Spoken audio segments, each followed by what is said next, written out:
Assalamualaikum warahmatullahi wabarakatuh. Selamat pagi, selamat siang, selamat malam Bapak Rijal yang saya hormati selaku dosen pengampu mata kuliah Hukum Administrasi Negara. Izin mengenalkan diri, nama saya Mutia Firdaus bersama rekan saya Salsabila Nur Aslafarial dan Kinarsi Apelrida dari program studi Ilmu Administrasi Publik semester 2 kelas A Fakultas Ilmu Administrasi dan Humaniora Universitas Muhammadiyah Sukabumi akan menjelaskan tentang sanksi hukum guna memenuhi tugas UAS mata kuliah Hukum Administrasi Negara. Baik, untuk materi pertama akan dijelaskan oleh saya sendiri. Sebelum kita mengetahui apa itu sanksi hukum, bagaimana jenisnya, kita harus tahu dulu apa itu sanksi. Sanksi diartikan sebagai tanggungan, tindakan, hukuman untuk memaksa seorang menempati perjanjian atau menaati ketentuan undang-undang. Sanksi adalah suatu hal yang paling sering didengar sebagai suatu hukuman terhadap sebuah pelanggaran. Rangkaian aturan yang telah disepakati memiliki sanksi di setiap ketentuannya.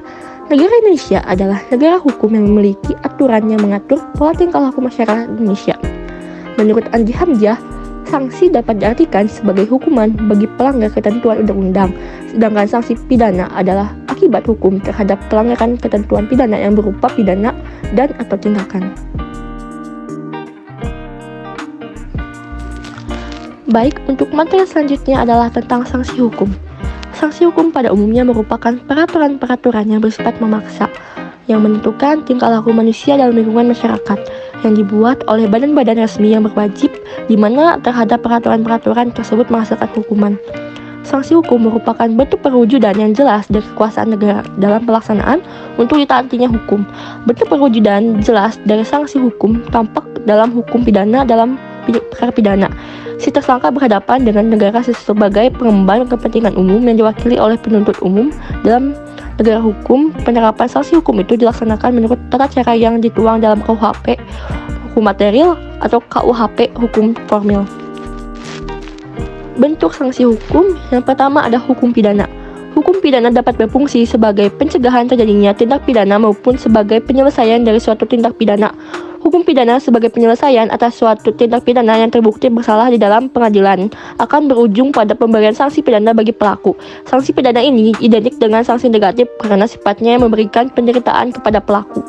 Sanksi pidana adalah bentuk sanksi yang paling banyak digunakan dalam menjatuhkan hukuman kepada seseorang yang terbukti bersalah melakukan perbuatan pidana. Menurut R. Susilo, sanksi pidana adalah suatu perasaan tidak enak atau sengsara yang dijatuhkan oleh hakim dengan vonis kepada orang yang telah melanggar undang-undang hukum pidana.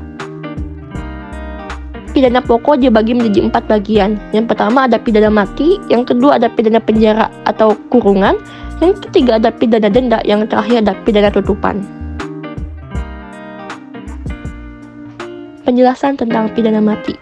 Pidana mati adalah sanksi yang dilakukan dengan suatu pilihan perbuatan memastikan oleh negara kepada pelaku tindak pidana yang telah diputus bersalah atas putusan pengadilan yang berkekuatan hukum tetap.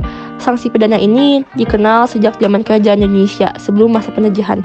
Sanksi ini juga bersifat khas dikarenakan setelah eksekusinya dilaksanakan, maka terpidana sudah kehilangan nyawa tersebut tidak dapat hidup kembali apabila ternyata muncul kekeliruan atas perkara yang bersangkutan. Selanjutnya ada pidana penjara atau kurungan. Pidana penjara merupakan sanksi pembatasan kemerdekaan atau bergerak yang diberikan kepada terpidana dan yang bersangkutan telah didaftarkan ke suatu lembaga permasyarakatan. Sanksi pidana ini baru dikenal sejak adanya masa penjajahan. Sanksi ini bersifat istimewa karena memberikan kesempatan kedua bagi pelaku agar menjadi lebih baik secara pribadi dan kemudian hari bagi masyarakat sekitar, atau disebut prevensi khusus, serta diharapkan tercapainya pula prevensi umum. Lalu ada pidana denda. Pidana denda merupakan hukuman berupa wajib membayarkan sejumlah uang ke kas negara dari terpidana. Sanksi pidana ini baru dikenal sejak adanya masa penjajahan. Sanksi ini bersifat istimewa karena memberikan kesempatan kedua bagi pelaku untuk menjadi lebih baik serta jika diberikan secara mandiri maka pelakunya akan terbebas dari stigma masyarakat dan tidak dibatasi kebebasan bergeraknya.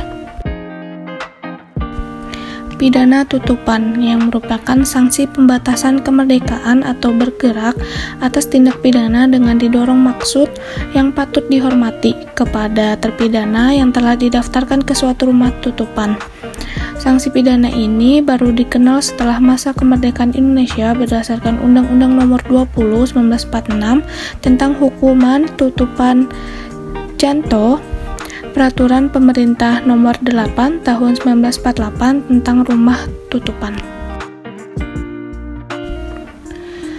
Pidana tambahan adalah pidana yang bersifat menambah pidana pokok yang dijatuhkan.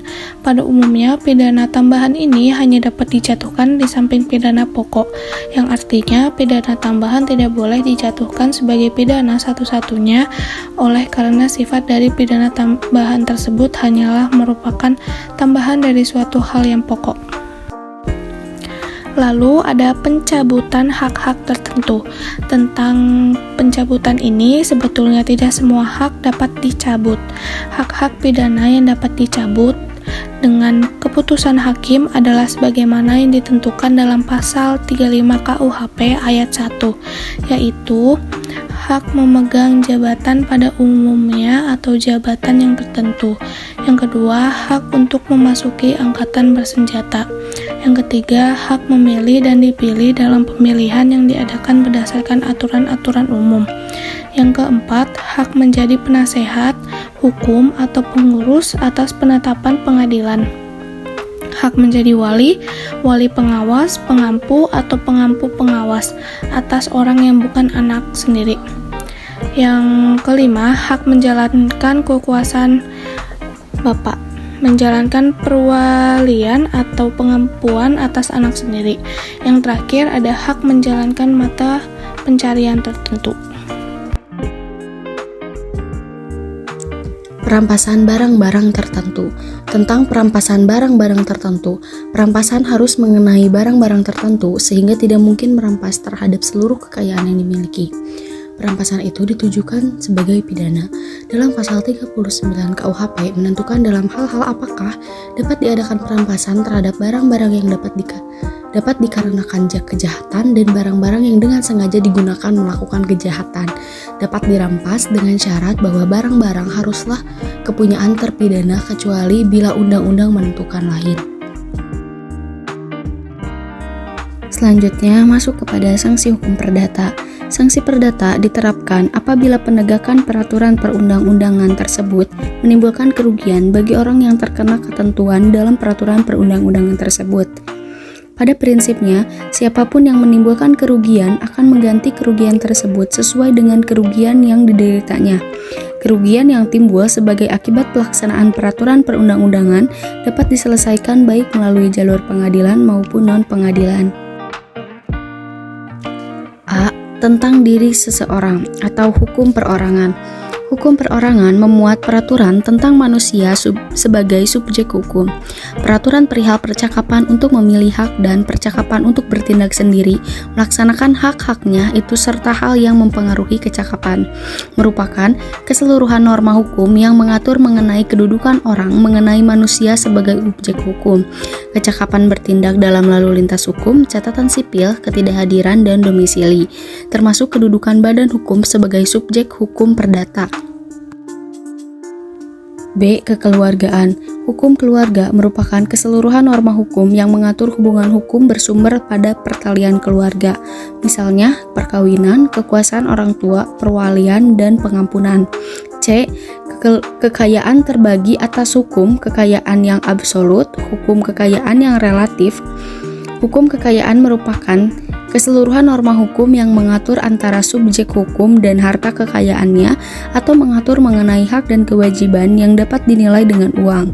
Hukum kekayaan yang absolut berisi hak kebendaan, yaitu hak yang memberi kekuasaan langsung atas suatu benda dan dapat dipertahankan terhadap setiap orang. Hukum kekayaan yang relatif berisi hak perorangan, yaitu hak yang timbul dari suatu perikatan dan hanya dapat dipertahankan terhadap pihak-pihak tertentu saja. D. Waris.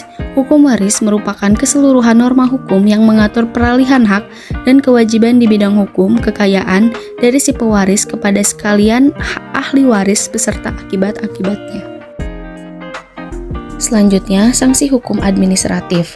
Sanksi administrasi sangat penting dalam penegakan hukum lingkungan administrasi. Sanksi administrasi memiliki fungsi instrumental, yaitu pencegahan dan penanggulangan perbuatan terlarang, terutama ditujukan kepada perlindungan kepentingan yang dijaga oleh ketentuan hukum yang dilanggar itu. Sanksi administrasi juga memiliki fungsi reparatoir, yaitu untuk memulihkan keadaan. Kedua fungsi tersebut, sanksi administrasi sangat diperlukan untuk mencegah dan menanggulangi pencemaran dan atau perusakan lingkungan. Karena itu, penerapan sanksi administrasi secara konsisten, terutama yang bersifat pemulihan keadaan, misalnya paksaan pemerintah, sangat diperlukan untuk mendukung terwujudnya pembangunan berwawasan lingkungan dan berkelanjutan.